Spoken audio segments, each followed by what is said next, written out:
Welcome back to Christian Questions on News Talk 104.7 WXLM. Our subject this morning, can there be good grief? To be a part of our program, call 860-442-9956. That's 442-WXLM. And Jonathan, the last point that we had talked about before the break was consciously rehearsing your beliefs in your mind. And you had mentioned something to me during the break that I think would be good to put out there. Yeah, well, I had a difficult experience with loss, and my oldest sister died in a car accident.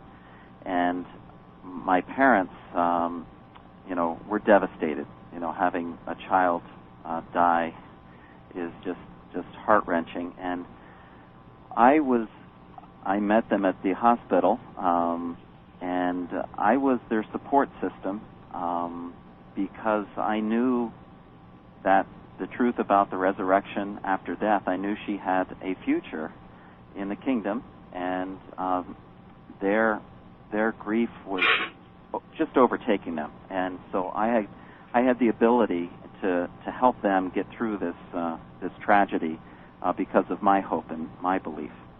And that's such an important thing. When you have a belief that's as strong as that, to be able to share it and to have it support you. And in some of my experiences, the same thing was the carrying factor, that you have a belief that is stronger than you are, and you learn to rely on that thing that's stronger than you, and it can carry you and can help to carry others as well. Folks, if you have a thought, it's 860-442-9956, 442-WXLM. We'd love to hear from you if you would like to participate. Jonathan, what's the next point on handling our own grief? It's work through the potential guilt of your experience. This is a very, very important point, because oftentimes we're plagued with guilt when something happens, something tragic happens. If I only did this, if I was only here, if I was only there, if I'd only been alert to this, if I. There's a very good biblical perspective on this that shows us that it's very real. And let's look at that. It's Genesis chapter 37, 13 and 14, and then we're going to jump down to 31 to 35. And Israel said unto Joseph, Do not thy brethren feed the flock in Shechem? Come, and I will send thee unto them. And he said to him, Here am I. And he said to him, Go, I pray thee, see whether it be well with thy brethren, and well with the flocks, and bring me word again. So he sent him out of the vale of Hebron, and came to Shechem. So Israel, Jacob, sends Joseph, his young son, out to check on his 10 older brothers. Okay? And it turns out that he never comes home from that. Go on to the verses 31 to 35. And they took Joseph's coat, and killed a goat, and dipped the coat in the blood. And they sent the coat of many colors, and they brought it to their father, and said, This have we found. Know now whether it be thy son's coat or not. And he knew it, and said, It is my son's coat. An evil beast hath devoured him. Joseph is without doubt rent in pieces. And Jacob rent his clothes, and put sackcloth upon his loins, and mourned for his son many days. And all his sons and all his daughters rose up to comfort him, but he refused to be comforted. And he said, For I will go down into the grave until my son morning. Thus his father wept for him. And now that's one of those experiences where I am sure that Israel's or Jacob's initial reaction when he saw this coat and inferred that his son was dead. Now, Joseph was not dead. He had been sold into slavery. That's a different story.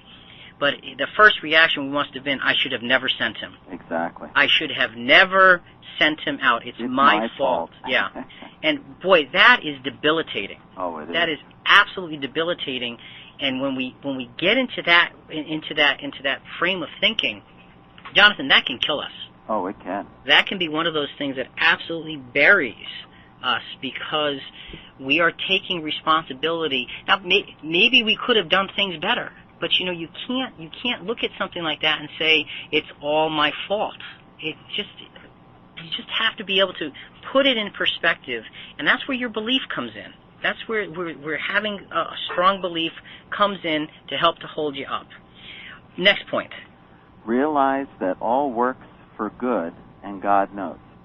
Okay, so part of the process here is, if we're giving life our best shot and things go wrong, and perhaps we contributed by a maybe not the best decision or whatever to the grief that we're now experiencing, what we have to understand from our belief standpoint is that God knows, and then all is working together for our ultimate good. Let's look at a couple of scriptures on that. Romans 8:28. And we know that God causes all things to work together for good to those who love God, to those who are called according to his purpose. God causes all things to work together for good. He helps us to get the good out of them, but we have to keep looking and keep searching for it. One more scripture on that. Matthew 10:29 and 30. Are not 2 sparrows sold for a cent, and yet not one of them will fall to the ground apart from your Father? But the very hairs of your head are all numbered. Okay, so that gives us a sense that God does have the ability to really take care of our entire lives. The very hairs of your head are all numbered. That gives you, that's a picture that shows us that God's care is complete and God's care is detailed. And if that's the case, then he will allow things to happen to us that will ultimately be for our good. Now, death never feels good or right or proper or appropriate, especially when it's to one of our loved ones. But the point is that eventually, when you look at the unfolding of the entire plan, it all fits in as part of the learning experience of humanity and our own personal learning experience. Rick, another way of handling our grief is claim the promises of God. And Jonathan, we're going to spend some time on this because this is one of those things that if you are a Bible-believing Christian and you're looking at the book for comfort, it is full of promises of comfort and care and support and strength and guidance and direction and vision. It's full of those things. Before you read, if you read this verse 18, it's part of our theme text. So read Psalm 34:17 and 18. Read the theme text. The righteous cry, and the Lord heareth, and delivereth them out of all their troubles. The Lord is nigh unto them that are of a broken heart, and saveth such as be of a contrite spirit. Okay, first of all, the Lord delivers them out of their troubles. It doesn't say that the Lord is going to cancel their troubles, but he's going to deliver them out of them. And he says he's close to them that are of a broken heart and of a broken spirit. It gives you the sense that there's a great compassion on the part of the Creator when we're dealing with our grief. And if this is something that you believe in, you have to claim it for your own. Let's go through a few more of these. Psalms 46:1 and 2. God is our refuge and strength, a very present help in trouble.